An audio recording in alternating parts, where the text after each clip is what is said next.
My mom passed away suddenly from an accidental fentanyl overdose, and 129 days later, my little brother Matthew passed away from a meth fentanyl overdose. So this picture was taken of me and Matthew when we were still in high school. So before we really knew anything about drugs. Really happy picture. It's one of my favorites. This is Matthew when he was a baby. They're having a cake fight. Mom threw it at Matt first and then he got her back. And this is my older brother's wedding.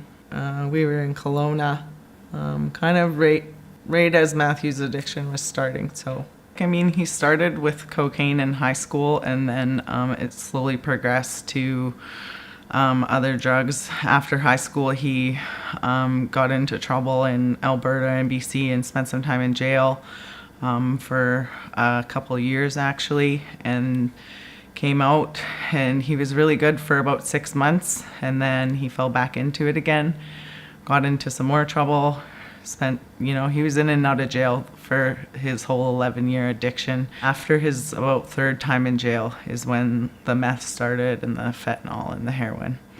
Things just snowballed really out of control. There was nobody that could control anything that was going on around us. It made us fight and it ripped our family apart. My mom and him were rather close in their addictions. She was an alcoholic and he was a drug user, and I think throughout the years they started to feed off each other. I think she got too wrapped up in it maybe, and I think because he wanted us to accept him as he was, maybe she wanted him to feel a little bit of normalcy.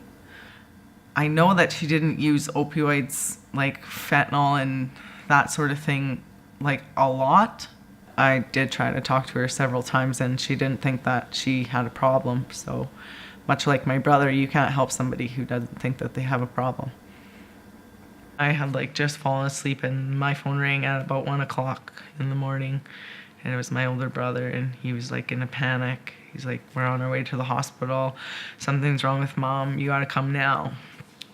And so I just threw on my clothes and we were out the door within 5 minutes, and we got to the hospital, and we weren't allowed to see Mom for about probably a good 45 minutes to an hour because they were trying to stabilize her, trying to get her heart beating, trying to do all this stuff. I knew right away as soon as I seen her that she wasn't gonna make it. She had 9 grandkids. And she was a really great grandma. That was one thing that she prided herself in. Even though she had demons that she was fighting, her grandkids knew nothing about that, and she did lots with them: tobogganing, swimming, parks, anything that they wanted to do, she would do with them. I was sad and angry, and I couldn't believe that she left us like that and chose to do the things that she did.